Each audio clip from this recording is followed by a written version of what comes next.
நாம் ஆதியாகமம் 44, 46 அதிகாரங்களுக்குள் நுழையும்போது முழு புத்தகத்திலும் மிகப்பெரிய திருப்பு முனைகளில் ஒன்றின் விளிம்பில் நாம் நிற்கிறோம். யோசேப்பு எகிப்தில் அதிகாரத்திற்கு உயர்ந்துள்ளார். ஒரு காலத்தில் அவரை விற்ற அவருடைய சகோதரர்கள் தானியம் வாங்க 2 முறை இப்போது கீழே வந்துள்ளனர்.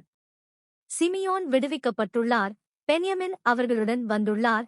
மேலும் யோசேப்பு அவர்களை தனது மேசையில் உணவளித்து ஒவ்வொரு எதிர்வினையையும் இரகசியமாக கவனித்துள்ளார். அவர் பயம், நேர்மை, மாற்றத்தின் சின்னங்கள் ஆகியவற்றைக் கண்டுள்ளார். ஆனால் இப்போது இறுதி சோதனை வருகிறது. ஆதியாகமம் 44 இல் யோசேப்பு அவர்களின் இருதயங்களை உடையும் எல்லை வரை அழுத்துகிறார். அவர் தனது வேலைக்காரனை பென்யமினின் பையில் தனது வெள்ளிக் கிண்ணத்தை மறைக்கச் சொல்கிறார். பின்னர் வழியில் அவர்களை பிடிக்க மனிதர்களை அனுப்பி திருட்டு குற்றம் சுமத்துகிறார். அவர்கள் தாங்கள் குற்றமற்றவர்கள் என்று நம்பி தைரியமாக பேசுகிறார்கள். பின் மிக அதிகமாக வலிக்கும் இடத்தில் அந்த கிண்ணம் கிடைக்கிறது, பென்யமினின் பையில். அவர்கள் தங்கள் ஆடைகளை கிழித்து அனைவரும் ஒன்றாக நகரத்திற்கு திரும்புகிறார்கள். இந்த முறை யாரும் ஓடவில்லை. அதிகாரத்தின் 2ஆம் பாதியில் யூதா முன்னே வந்து பழைய ஏற்பாட்டில் மிக வலிமையான உரைகளில் ஒன்றை பேசுகிறார். பென்யமினின் இடத்தில் தன்னை ஒப்படைக்க முன்வருகிறார். இது ஒரு காலத்தில் யோசேப்பை விற்கச் சொன்ன அதே யூதா இல்லை. தேவன் அவருக்குள் ஆழமான வேலையை செய்துள்ளார். ஆதியாகமம் 45 இல் யோசேப்பு இனி தன்னை கட்டுப்படுத்த முடியாது. அவர் மற்றவர்களை எல்லாம் வெளியே அனுப்பி உரக்க அழுகிறார். மேலும் தன்னை சகோதரர்களுக்கு வெளிப்படுத்துகிறார். நான் யோசேப்பு யூட். அவர்கள் அதிர்ச்சியடைகிறார்கள். ஆனால் பழிவாங்குவதற்கு பதிலாக அவர் மன்னிப்பையும் புதிய பார்வையையும் தருகிறார். ஜீவனை காக்க தேவன் என்னை உங்களுக்கு முன்பாக அனுப்பினார் ஷூட். அவர் அவர்களை கானானுக்கு திரும்பச் செய்கிறார். வண்டிகள், பரிசுகள் மற்றும் ஒரு செய்தியுடன், நம் தந்தையை எகிப்துக்கு கொண்டு வாருங்கள். ஆதியாகமம் 46 இல் யாக்கோபு தனது முழு குடும்பத்தையும் நகர்த்த தயாராகிறார். வழியில் பீர்செபாவில் தேவன் அவருக்கு தோன்றி, எகிப்துக்குச் செல்ல பயப்படாதே, அங்கே நான் உன்னை ஒரு பெரிய ஜனமாக ஆக்குவேன். நான் உன்னுடன் கீழே வருவேன். நிச்சயமாக மீண்டும் உன்னை மேலே கொண்டு வருவேன் என்று சொல்கிறார். யாக்கோபும் அவரது முழு குடும்பமும் எகிப்துக்குச் செல்கிறார்கள். மேலும் இத்தனை ஆண்டுகளுக்குப் பிறகு யோசேப்பு தனது தந்தையை மீண்டும் சந்திக்கிறார். பிதாமகர்களின் கதை ஒரு ஜாதியின் கதையாக மாறுகிறது. நமக்காக ஆதியாகமம் 44, 46 என்பது தேவன் நீண்ட, வலியான செயல்முறைகளை முடிக்கிறதைப் பற்றி, உண்மையான மனமாற்றத்தை சோதிப்பது, மறைந்த பாவங்களை வெளிச்சத்துக்கு கொண்டு வருவது, குடும்பங்களைச் சிகிச்சையளிப்பது மற்றும் பயமுள்ளதாகத் தோன்றும் நகர்வுகளுக்குள் நம்மை வழிநடத்துவது, அவை அவருடைய பெரிய திட்டத்தின் ஒரு பகுதியாக இருக்கின்றன. ஆதியாகமம் 44 அமைதியாக தொடங்குகிறது. யோசேப்பு தனது வேலைக்காரனிடம் சகோதரர்களின் பைகளில் அவர்கள் சுமக்க முடிந்த அளவுக்கு உணவை நிரப்பி ஒவ்வொருவரின் பணத்தையும் திருப்பி வைக்கச் சொல்கிறார். பின்னர் அவர் ஒரு திருப்பத்தை சேர்க்கிறார். என் கிண்ணம், அந்த வெள்ளிக் கிண்ணத்தை இளையவரின் பையின் வாயில் வையுங்கள், அவனுடைய தானிய பணத்தையும் வையுங்கள். ஷூட். சகோதரர்கள் அதிகாலையில் புறப்படுகிறார்கள். இந்த முறை பயணம் நல்லபடியாக முடிந்தது என்று நினைக்கிறார்கள். சிமியோன் விடுதலையானான், பென்யமின் பாதுகாப்பாக இருக்கிறான். அவர்கள் தானியத்துடன் வீட்டுக்கு திரும்புகிறார்கள். ஆனால் அவர்கள் அதிக தூரம் செல்லும் முன்பே யோசேப்பு தனது வேலைக்காரனை அவர்களுக்கு பின் செல்லச் செய்து கடுமையான குற்றச்சாட்டை கூறச் சொல்கிறார். நன்மைக்குப் பதிலாக தீமை ஏன் செய்தீர்கள்? என் ஆண்டவர் குடிப்பதற்கு பயன்படுத்தும் இதுதானே? சகோதரர்கள் அதிர்ச்சி அடைகிறார்கள். அவர்கள் வலியுறுத்தி மறுக்கிறார்கள். மேலும் அவசரமான ஒரு சத்தியமும் செய்கிறார்கள். கிண்ணம் அவர்களில் யாரிடமாவது கிடைத்தால் அந்த மனிதன் இறக்க வேண்டும், மற்றவர்கள் எல்லாம் அடிமைகளாக வேண்டும். வேலைக்காரன் நிபந்தனைகளை மென்மையாக்கி கிண்ணம் உள்ளவரே அடிமை ஆவான் என்று சொல்கிறான். அவர்கள் விரைவாக பைகளைத் திறக்கிறார்கள். மூத்தவனிடமிருந்து தொடங்கி இளையவனிடம் முடிக்கிறார்கள்.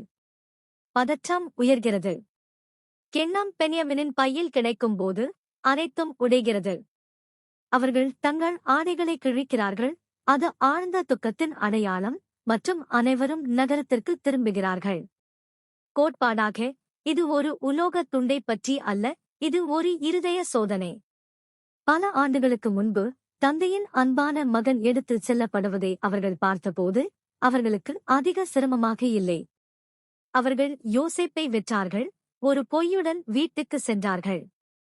இப்போது தேவன் அவர்களை மிக ஒத்த ஒரு சூழ்நிலையை எதிர்கொள்ளச் செய்கிறார். சிறப்பு பெற்ற சகோதரன் மீண்டும் ஆபத்தில் இருக்கிறான். அவர்கள் சுதந்திரமாக நடந்து போகவும் அவன் அடிமையாக ஆகவும் விடும் தேர்வும் இருக்கிறது. இந்த முறை அவர்கள் என்ன செய்வார்கள்? ஆணைகளை கிழித்ததும் ஒன்றுபட்டு நகரத்திற்கு திரும்பியதும் ஒரு பெரிய வேறுபாட்டை காட்டுகிறது. அவர்கள் பென்யமினை கைவிடவில்லை. நமக்காக தேவன் நாம் ஒரு காலத்தில் விழுந்த அதே மாதிரி இடங்களிலேயே நம்மை சோதிப்பார் என்று இது நினைவூட்டுகிறது. அவர் கொடூரமானவர் என்பதற்காக அல்ல, நாம் உண்மையில் மாறியுள்ளோம் என்பதை நமக்கு சில நேரங்களில் மற்றவர்களுக்கும் காட்ட விரும்புவதற்காக. அவர் நம்மை ஒத்த சூழ்நிலைகள், ஒத்த சோதனைகள், ஒத்த உறவுச் சூழல்கள் ஆகியவற்றுக்குள் கொண்டு வந்து, இப்போது நீ யார் என்று கேட்கலாம். அப்போது நாம் பழைய பழக்கத்தை மீண்டும் செய்யலாம், அல்லது அவர் உருவாக்கிக் கொண்டிருக்கும் புதிய இருதயத்துடன் பதிலளிக்கலாம். பென்யமினுடன் அனைவரும் திரும்பிச் சென்ற சகோதரர்களின் தீர்மானம், தேவன் பல ஆண்டுகளாக வைத்த அழுத்தம் நல்ல கனியைக் கொடுக்கத் தொடங்கியதற்கான முதல் அடையாளம் ஆகும். சகோதரர்கள் யோசேப்பின் வீட்டிற்கு திரும்பி அவருக்கு முன்பாக தரையில் விழுந்து வணங்குகிறார்கள். யோசேப்பு இன்னும் எகிப்திய ஆட்சியாளன் என்ற நிலையில் இருந்து, நீங்கள் செய்த இந்தச் செயல் என்ன என்று கேட்கிறான். அவன் சோதனை பார்ப்பதும் அறிவும் பற்றி பேசுகிறான். யூதா எல்லோருக்காகவும் பதிலளிக்கிறான். என் ஆண்டவரிடம் நாங்கள் என்ன சொல்வோம்? என்ன பேசுவோம்? எப்படி தங்களை நீதிமான்கள் என்று நிரூபிப்போம்? தேவன் உமது ஊழியர்களின் அக்கிரமத்தை கண்டுபிடித்தார். அவன் வெறும் கிண்ணத்தைப் பற்றியே பேசவில்லை. அவர்களின் முழு கடந்த கால பாவம், குறிப்பாக யோசேப்புக்கு எதிரானது, வெளிச்சத்திற்கு வருகிறதை அவன் உணர்கிறான். அவர்கள் அனைவரும் யோசேப்பின் அடிமைகளாக ஆகட்டும் என்று அவன் முன்வைக்கிறான். யோசேப்பு மறுக்கிறான், மேலும் சோதனையை மேலும் கூர்மையாக்குகிறான். கெண்ணம் உள்ள மனிதன் பென்யமின் மட்டும் ஊழியனாக தங்கி இருக்க வேண்டும், மற்றவர்கள் தங்கள் தந்தையிடம் சமாதானமாக போகலாம். அதுவே துல்லியமான அழுத்தப் புள்ளி. அவர்கள் தங்களை பாதுகாத்து சிறப்பு பெற்ற சகோதரனை மீண்டும் பலி கொடுக்கப் போகிறார்களா? இங்கே யூதா முழுமையாக முன்னே வருகிறான். அவன் யோசேப்பை அணுகி முழு கதையையும் சொல்லுகிறான். முதிர்ந்த தந்தை ஒரு மகனை இழந்தது, இல்லை, பென்யமினின் மீது யாக்கோபின் ஆழ்ந்த பற்றுதல், மேலும் தந்தையிடம் யூதா செய்த வாக்குறுதி. பென்யமினில்லாமல் அவர்கள் வீட்டிற்கு திரும்பினால் தந்தை துக்கத்தால் இறந்து போவார் என்று அவன் விளக்குகிறான். பின்னர் முக்கியமான வாக்கியம் வருகிறது. ஆகையால் இப்போது உமது ஊழியன் அந்த பிள்ளையின் பதிலாக என் ஆண்டவருக்கு அடிமையாக தங்கி இருக்க அனுமதியுங்கள். அந்த பிள்ளை தன் சகோதரர்களுடன் மேலே போகட்டும். யூதா பென்யமினின் இடத்தில் தன்னை முன்வைக்கிறான். தனது சகோதரன் சுதந்திரமாகப் போகவும் தந்தை உயிரோடு இருக்கவும் தானே அடிமையாக இருப்பதற்கு அவன் தயாராக இருக்கிறான். ஒரு காலத்தில் லாபத்திற்காக யோசேப்பை விற்கச் சொன்ன அதே மனிதனிடமிருந்து வரும் தியாக அன்பு இது. கோட்பாடாக இங்கே யூதா மாற்று பலியாக இருப்பதைக் காட்டுகிறான். வேறு ஒருவர் பெற வேண்டிய தண்டனையே, அல்லது குறைந்தபட்சம் குற்றம் சாட்டப்படும் தண்டனையே தானே சுமந்து அவர் விடுதலையாகப் போகச் செய்வது. இது பின்னால் வரப்போகும் கிறிஸ்துவே, யூதா குலத்தின் சிங்கம், நமக்காகச் செய்வதை முன்காட்டுகிறது. இது உண்மையான மனமாற்றத்தையும் காட்டுகிறது. வெறும் வருத்தப்படுவது அல்ல, முற்றிலும் வேறொரு மனிதராக மாறுவது. நமக்காக யூதாவின் ஒரே தேவன் எங்கே நம்மை இடைவெளியில் நிற்க அழைக்கிறார் என்று சிந்திக்க அழைக்கிறது. அது குடும்ப சூழ்நிலையில் பொறுப்பெடுப்பதாக இருக்கலாம், வேறு ஒருவர் சுமக்க வேண்டாமென ஒரு செலவைத்தானே சுமப்பதாக இருக்கலாம், அல்லது நமது சுகமாக இருப்பதற்கு விலை வந்தாலும் பலவீனமானவர்களை பாதுகாப்பதாக இருக்கலாம். உண்மையான மாற்றம் ஆதியாகமம் 44 யூதாவைப் போல தெரிகிறது. அதை என்மேல் போடுங்கள், அவர்களை விடுங்கள் என்று சொல்லத் தயாராக இருப்பது. யூதாவின் வேண்டுதல் யோசேப்பின் உள்ளத்தில் ஏதோ ஒன்றைத் திறக்கிறது. ஆதியாகமம் 45 தொடங்கும்போது யோசேப்பு தன்னை கட்டுப்படுத்த முடியாமல் தன் அருகில் நிற்பவர்கள் எல்லாரும் இருக்கும்போதே உடைந்து விடுகிறான். அவன், என்னிடமிருந்து எல்லாரும் வெளியே போகச் செய்யுங்கள் என்று அழுகிறான். திடீரென அறையில் யோசேப்பும் அவன் சகோதரர்களும் மட்டும் இருக்கிறார்கள். அவன் இவ்வளவு உரக்க அழுகிறான். எகிப்தியர்களும் பார்வோவின் வீட்டாரும் அதை கேட்கிறார்கள். பின்னர் அவன் யாரும் எதிர்பாராத வார்த்தைகளைச் சொல்கிறான். நான் யோசேப்பு, என் தந்தை இன்னும் உயிரோடு இருக்கிறாரா? சகோதரர்கள் அதிர்ச்சியில் மௌனமாகி விடுகிறார்கள். அவன் முன் கலங்கினார்கள். ஜூட், இவர்களே அவன் வெற்ற மனிதன், அவர்கள் தவறு செய்த மனிதன், இப்போது உயிரோடு அதிகாரத்துடன் அவர்கள் முன் நிற்கிறான். குற்ற உணர்வு, பயம், அதிர்ச்சி அனைத்தும் ஒன்றாக மோதுகிறது. யோசேப்பு அவர்களை அருகில் வர அழைக்கிறான். பின்னர் பல ஆண்டுகளாக தேவன் அவன் உள்ளத்தில் வேலை செய்ததை காட்டும் வார்த்தைகளைச் சொல்கிறான். நான் உங்கள் சகோதரன் யோசேப்பு, நீங்கள் என்னை எகிப்துக்கு வெற்றீர்கள். ஆகையால் இப்போது நீங்கள் வருந்தாதீர்கள், உங்கள் மேல் கோபப்படாதீர்கள். ஜீவனை காக்க தேவன் என்னை உங்களுக்கு முன்பாக அனுப்பினார். ஷூட், அவன் அவர்களின் பாவத்தை மறுப்பதில்லை, அதை பெயரிட்டு சொல்கிறான். ஆனால் அதற்கு மேலாக ஒரு பெரிய கை செயல்பட்டதை பார்க்கிறான். இன்னும் 5 வருட பஞ்சம் வரப்போகிறது என்று அவன் விளக்குகிறான். தேவன் அவனை முன்பாக அனுப்பியது, பூமியில் உங்களுக்கு ஒரு சந்ததியை நிலைநிறுத்தவும், ஒரு பெரிய விடுதலையால் உங்கள் உயிர்களை காப்பதற்கும் என்று சொல்கிறான். கோட்பாடாக மனித பாவத்தின் நடுவில் தேவனின் முழு அதிகாரத்தை மிகத் தெளிவாக பேசும் வாக்கியங்களில் இது ஒன்றாகும். யோசேப்பு அவர்களின் செயல் சரி என்று சொல்லவில்லை, தேவன் அதைக் கடந்தும் ஆளினார் என்று சொல்கிறான்.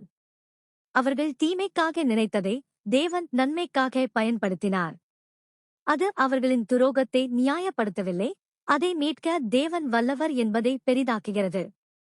யோசேப்பின் மன்னிப்பு அந்த கண்ணோட்டத்திலிருந்து ஓடுகிறது. அவன் தன் வேதனையை ஒரு பெரிய மீட்பு திட்டத்தின் பகுதியாக பார்க்கிறான். எகிப்துக்காக மட்டும் அல்ல, அவன் குடும்பத்திற்காகவும் உடன்படிக்கை வம்சரேகைக்காகவும். நமக்காக இந்த நிமிடம் நமது சொந்த வேதனையையும் நமக்கு எதிராக செய்யப்பட்ட பாவங்களையும் நாம் எப்படி பார்க்கிறோம் என்பதை சவால் செய்கிறது. தீமை தீமையல்ல என்று நடிக்கச் சொல்லவில்லை. நாம் தயாரான போது, கர்த்தாவே, இதன் வழியாகவும் நீர் எப்படி செயல்பட்டீர் என்று கேட்க அழைக்கிறது. சில நேரங்களில் இதை இந்த வாழ்க்கையில் பார்க்கலாம், சில நேரங்களில் பின்னால் இன்னும் தெளிவாக பார்க்கலாம். ஆனால் யோசேப்பின் வார்த்தைகள், தேவன் என்னை உங்களுக்கு முன்பாக அனுப்பினார், நமது கதை வெறும் மனிதர்கள் நமக்கு செய்ததை பற்றி மட்டுமல்ல என்று நினைவூட்டுகிறது. அது தேவன் நம்மூடாக என்ன செய்கிறார். யோசேப்பு தத்துவத்தில் மட்டும் நிற்கவில்லை, அவன் செயலுக்கு நகர்கிறான். அவன் சகோதரர்களிடம், விரைந்து போங்கள், என் தந்தையிடம் மேலே போங்கள் என்று சொல்கிறான். யாக்கோபுக்கான செய்தியையும் அவன் கொடுக்கிறான். தேவன் யோசேப்பை முழு எகிப்தின் ஆண்டவராக ஆக்கியுள்ளார், விரைவாக கீழே வாருங்கள், தாமதிக்காதீர்கள்.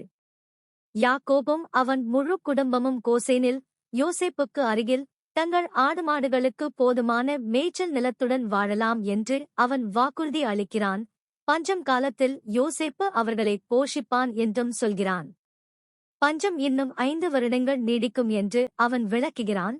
இது ஒரு குறுகிய வருகை அல்ல, உயிர்வாழ்விற்கான இடமாற்றம். பின்னர் உணர்ச்சி பொங்குகிறது. யோசேப்பு பென்யமினின் கழுத்தில் விழுந்து அழுகிறான்.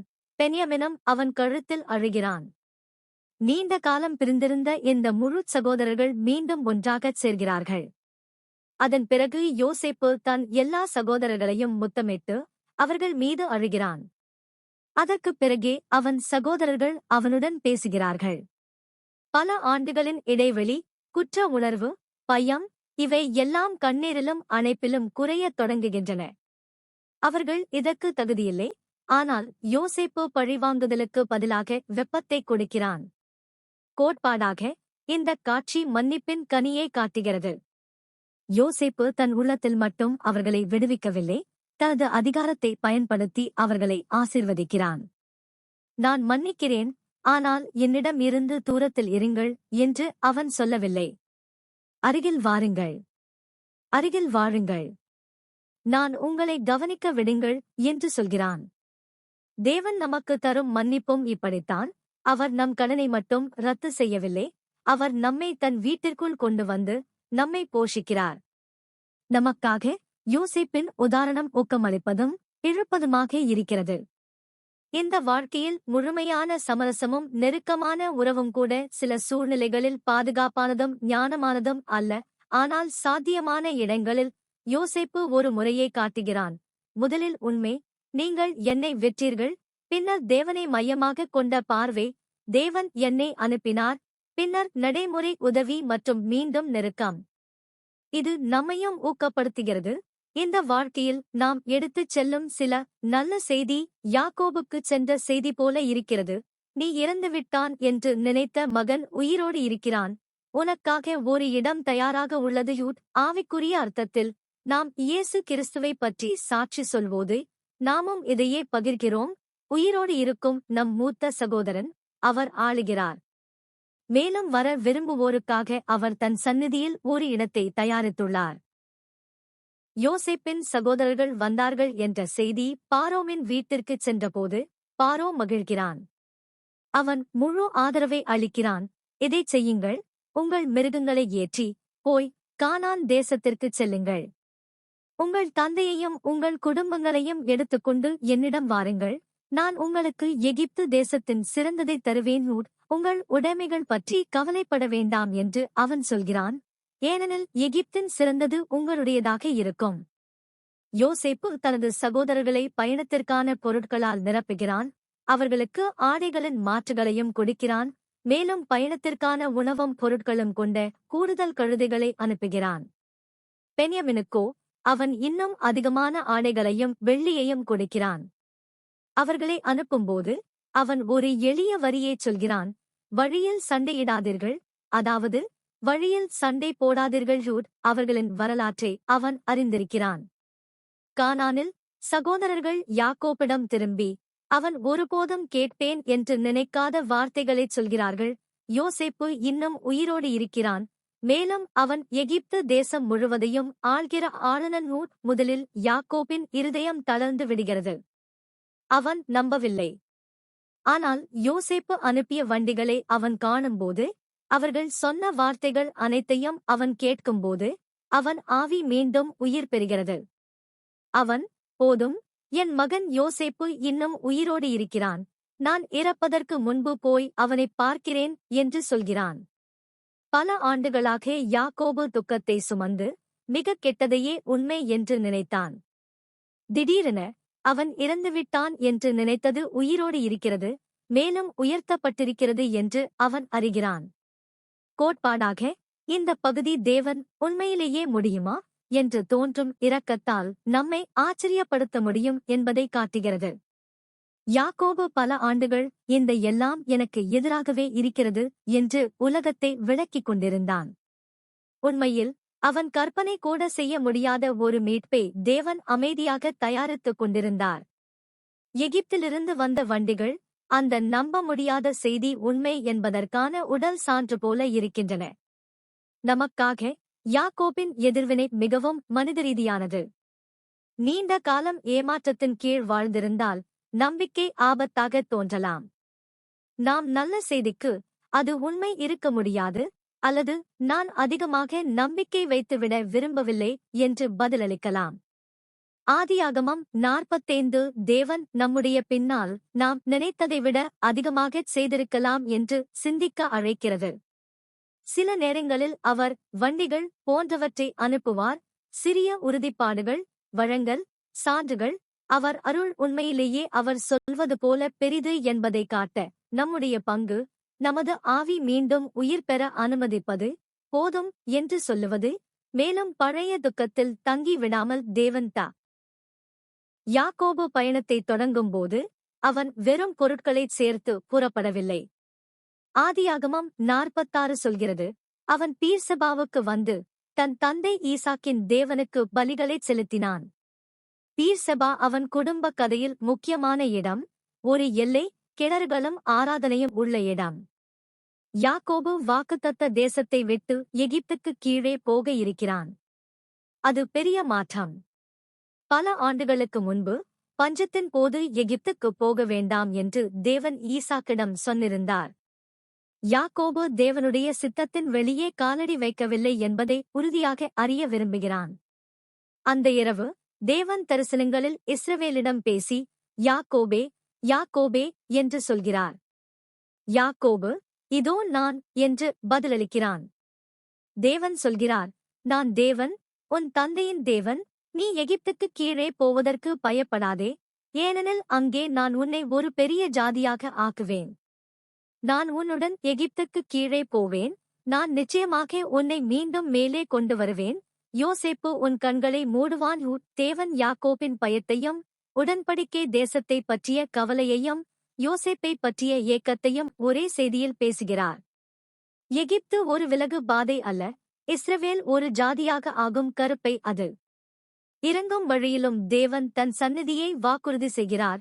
காலம் வந்தபோது மீண்டும் உயர்த்துவேன் என்ற தன் விசுவாசத்தையும் வாக்குறுதி செய்கிறார். கோட்பாடாக இந்த காட்சி பெரிய சந்திப்புகளிலும் தேவனுடைய வழிகாட்டலை தேடுவது பற்றியும் நமது கீழே போகும் நகர்வுகளிலும் அவர் உடன் இருப்பதை பற்றியும் உள்ளது. உடன்படிக்கை கதையில் ஒவ்வொரு அடியும் பார்ப்பதற்கு மேலே போகும் ஆசீர்வாதங்களாக இருக்காது. சில நேரங்களில் தேவன் தாமே கீழே போ என்று சொல்கிறார், எகிப்துக்குள், மறைவுக்குள், சிறைவாசம் போலத் தோன்றும் ஒரு காலத்திற்குள்.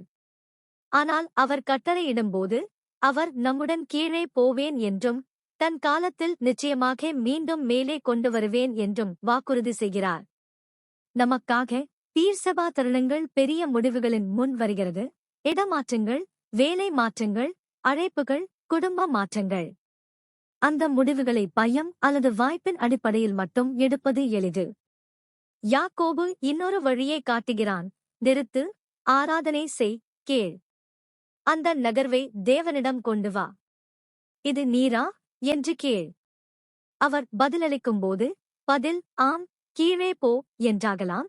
அது கவர்ச்சியாகத் தோன்றாத ஒன்றாக இருந்தாலும் அது அவரது நீண்ட திட்டத்தின் ஒரு பகுதியாக இருக்கும். நாம் பின்னர் ஆதியாகமம் 46 ஒரு விஷயத்தை செய்கிறது. அது முதலில் சலிப்பாக தோன்றலாம். எகிப்துக்கு வந்த இஸ்ரவேல் மக்களின் பெயர்களை அது பட்டியலிடுகிறது.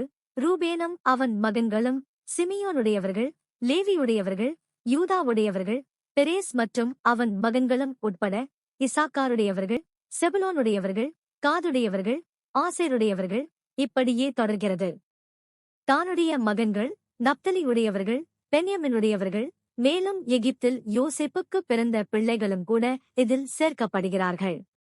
யாக்கோபின் நேரடி சந்ததிகள் எகிப்துக்கு வந்த மொத்த எண்ணிக்கை 70 கொடுக்கப்படுகிறது, அவன் மகன்களின் மனைவிகளை எண்ணாமல். இது ஒரு பெரிய இடமாற்றத்திற்கு முன் ஒரு குடும்ப பெயர் அழைப்பு போல உள்ளது. வரலாற்றாக இந்த பட்டியல் முக்கியம், ஏனெனில் இது ஒரு குடும்பத்திலிருந்து ஒரு ஜனமாக மாறும் மாற்றத்தை குறிக்கிறது. இந்த பெயர்கள் குலங்களாகவும் குடும்ப குழுக்களாகவும் இறுதியில் ஒரு ஜாதியாகவும் மாறும். பின்னர் இஸ்ரவேல் எகிப்திலிருந்து வெளியே வரும்போது இந்த குலங்கள் கணக்கிடப்படும், வரிசைப்படுத்தப்படும் மற்றும் நிலம் வழங்கப்படும். கதை இனி ஆபிரகாம், ஈசாக்கு, யாக்கோபு பற்றியது மட்டும் அல்ல, அவர்களுடைய பிள்ளைகள் மற்றும் பேரப்பிள்ளைகள் பற்றியதாகவும் உள்ளது. கோட்பாடாக இந்த வம்சப்பட்டியல் தேவன் கூட்டத்தை மட்டும் அல்ல, ஒவ்வொரு மனிதரையும் கவனிக்கிறார் என்பதை காட்டுகிறது. ஒரு கூட்டம் எகிப்துக்கு கீழே போனது என்று அவர் சொல்லவில்லை. அவர் பெயர்களை எழுதுகிறார். ஒவ்வொருவருக்கும் இந்த கதையில் ஒரு இடம் உள்ளது, அவர்களைப் பற்றி நாம் மீண்டும் படிக்காவிட்டாலும். வேதாகமம் இத்தகைய பட்டியல்களால் நிறைந்துள்ளது. அவை தேவனுக்கு பெயரில்லாத கூட்டங்கள் தான் வரலாறு என்று இல்லை என்பதை நினைவூட்டுகின்றன.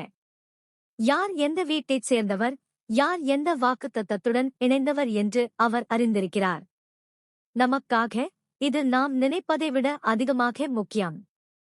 நம்முடைய உலகத்தில் நாம் ஒரு எண் மட்டுமே, சபையில் இன்னொரு முகம் மட்டுமே, நகரத்தில் இன்னொரு மனிதர் மட்டுமே என்று உணர்வது எளிது. ஆதியாகமம் 46 மெதுவாகச் சொல்கிறது, தேவன் உன் பெயரை அறிந்திருக்கிறார். ஆவிக்குரிய முறையில் நீ எந்த குடும்பத்தை சேர்ந்தவன் என்று அவர் அறிந்திருக்கிறார். அவர் தன் நீண்ட திட்டத்தில் நீ எப்படி பொருந்துகிறாய் என்பதையும் அறிந்திருக்கிறார். இது தேவனுடைய குடும்பத்தின் சாதாரண உறுப்பினர்களின் மதிப்பையும் பார்க்க ஊக்கப்படுத்துகிறது. மேடையில் இல்லாதவர்கள், கதைகள் பிரபலமாக இல்லாதவர்கள். அவர்கள் பரலோகத்தில் பெயரால் அறியப்படுகிறார்கள். அவர்களின் விசுவாசம் அவர்கள் காணக்கூடியதை விட பெரிய ஒன்றிற்கு பங்களிக்கிறது. நீ அந்த பெயர்களை படிக்கும்போது எகிப்துக்கு கீழே சென்ற ஒவ்வொருவரும் தங்கள் பயம், நம்பிக்கை, கதைகள் ஆகியவற்றை எடுத்துச் சென்றிருப்பார்கள் என்று கற்பனை செய்யலாம். நாமும் அதுபோல தேவன் அடுத்து தயார் செய்து கொண்டிருப்பதற்குள் நாம் காலடி வைக்கும்போது நம் முழு வாழ்க்கையையும் நம்முடன் எடுத்துச் செல்கிறோம். யாக்கோபு யூதாவை யோசேப்பிடம் முன்கூட்டியே அனுப்புகிறான், அவர்கள் எகிப்தில் வாழப்போகும் கோசேன் பகுதிக்குச் செல்ல வழிகாட்டும்படி. யோசேப்பு தனது இரதத்தை தயாராக்கி தன் தந்தையைச் சந்திக்க மேலே செல்கிறான். அந்தச் சந்திப்பு எளிமையிலும் வலிமையிலும் நிற்கிறது. யோசேப்பு யாக்கோபின் முன் வந்து அவன் கழுத்தில் விழுந்து நீண்ட நேரம் அவன் கழுத்தில் அழுகிறான். யாக்கோபு சொல்கிறான், இப்போது நான் இறக்கலாம், ஏனெனில் நான் உன் முகத்தை கண்டேன், நீ இன்னும் உயிரோடு இருக்கிறாயூட். அவன் இறந்துவிட்டான் என்று நினைத்த மகன் உயிரோடு இருக்கிறான், அவனை அணைத்திருக்கிறான். யாக்கோபுக்கு போதும். பிறகு யோசேப்பு நடைமுறை விஷயங்களுக்கு திரும்புகிறான். அவன் தன் குடும்பத்திடம் சொல்கிறான், நான் போய் பாரோவிடம் என் சகோதரர்களும் என் தந்தையும் வந்திருக்கிறார்கள் என்று தெரிவிப்பேன், அவர்கள் மேய்ப்பர்கள், மாடுபாசனம் காப்பவர்கள். அவன் அவர்களுக்கு வழிகாட்டுகிறான். பாரோ அழைத்து உங்கள் தொழில் என்ன என்று கேட்டால், நீங்கள் மேய்ப்பர்கள் என்றும் உங்கள் இளமையிலிருந்து இப்படித்தான் இருந்தோம் என்றும் சொல்லுங்கள்.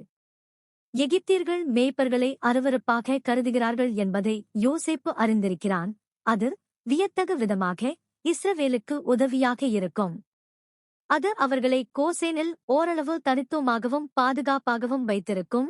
அவர்கள் எகிப்திய கலாச்சாரத்தில் முழுமையாக கலந்து போகாமல் ஒரு தனித்த ஜனமாக வளர முடியும். இடமிடுதலில் கூட தேவன் அவர்களின் அடையாளத்தை பாதுகாத்துக் கொண்டிருக்கிறார். கோட்பாடாக இந்த காட்சி தேவனுடைய மென்மையையும் ஞானத்தையும் ஒரே நேரத்தில் காட்டுகிறது. யாக்கோபு யோசேப்பின் முகத்தை காணும் ஆழ்ந்த தனிப்பட்ட ஆறுதலை அவர் கொடுக்கிறார், மேலும் தன் குடும்பத்தை உடன்படிக்கையின் தனித்துவத்தை பாதுகாக்கும் வகையில் அமைக்க யோசேப்புக்கு ஞானத்தையும் கொடுக்கிறார். கோசேன் பஞ்சத்தில் ஒரு அடைக்கலம், அதே நேரத்தில் கலப்புக்கெதிரான ஒரு எல்லை. நமக்காக யாக்கோபுக்கும் யோசேப்புக்கும் இடையேயான மீள்சந்திப்பு நாம் நேசிப்பவர்களை மீண்டும் காணும் மகிழ்ச்சியின் முன்னோட்டம் மற்றும் இறுதியில் இரட்சகரின் முகத்தை காணும் மகிழ்ச்சியின் முன்னோட்டம். யாக்கோபின் வார்த்தைகளில் நமது இதயத்துக்கும் ஒத்திசைவு இருக்கிறது. இப்போது நான் இறக்கலாம், ஏனெனில் நான் உன் முகத்தை கண்டேன். நாம் உண்மையாக கிறிஸ்துவை காணும்போது மற்ற அனைத்தும் தங்கள் இடத்தைப் பெறுகிறது. அதே சமயம் யோசேப்பின் திட்டமிடல் தேவன் நம் வாழ்க்கையை எங்கே நட்டு வைக்கிறோம் என்பதை கவனிக்கிறார் என்பதை நினைவூட்டுகிறது. அவர் நம்மை கோசேன் போன்ற இடங்களுக்குள் வழிநடத்தலாம், உலகத்தில் இருக்கவும், ஆனால் முழுமையாக உலகத்துக்கு சேர்ந்தவர்களாக இல்லாமலும், போஷிக்கப்பட்டவர்களாக இருக்கவும், ஆனால் தனித்தவர்களாகவும் காக்கப்படவும். நமக்கான சவால் இரண்டையும் ஏற்றுக்கொள்வதே. தனிப்பட்ட மீள்சந்திப்புகளிலும் ஜெபங்களுக்கு கிடைக்கும் பதில்களிலும் தேவன் தரும் ஆறுதலை அனுபவிப்பதும், மேலும் நம் விசுவாசத்தை பகிராத ஒரு கலாச்சாரத்தில் நாம் எப்படி, எங்கே நமது விசுவாசத்தை வாழ்ந்து காட்ட வேண்டும் என்பதற்கான அவரது தந்திரமான ஞானத்தையும் கேட்பதும். ஆதியாகமம் 44-46 அதிகாரங்களை மீண்டும் பார்த்தால், பல தசாப்தங்களாக தளர்ந்து கிடந்த நூலிழைகளை தேவன் முடித்து கட்டிக்கொண்டிருப்பதை நாம் காண்கிறோம். 44ஆம் அதிகாரத்தில் யோசேப்பு வெள்ளிக் கிண்ணத்தினால் செய்த இறுதி சோதனை அவன் சகோதரர்கள் முன்பு இருந்தவர்களல்ல என்பதை வெளிப்படுத்துகிறது. அவர்கள் பென்யமீனை கைவிட மறுக்கிறார்கள். யூதா முன்னே வந்து மாற்றாக தன்னை முன்வைக்கிறான். 45ஆம் அதிகாரத்தில் யோசேப்பு தன் அடையாளத்தை வெளிப்படுத்தி அவர்களின் பாவத்தை தேவனுடைய பெரிய மீட்பு திட்டத்தின் உள்ளே வைத்து காட்டி கண்ணீருடனும் நடைமுறை உதவியுடனும் அவர்களை மன்னிக்கிறான். 46ஆம் அதிகாரத்தில் தேவன் பீர்செபாவில் யாக்கோபிடம் பேசுகிறார், எகிப்துக்கு போக அனுமதியையும் வாக்குறுதிகளையும் தருகிறார், குடும்பத்தை பெயர் பெயராக பதிவு செய்கிறார், கோசேனில் தந்தையும் மகனையும் ஒன்றாகச் சந்திக்கச் செய்கிறார். உடைந்த குடும்பம் மீண்டும் சேர்க்கப்படுகிறது, ஒரு சிறிய குலம் ஒரு ஜாதியாக மாறும்படி இடமிடப்படுகிறது. கோட்பாடாக இந்த அதிகாரங்கள் தேவன் இவற்றை செய்கிறார் என்று கற்றுக் கொடுக்கின்றன.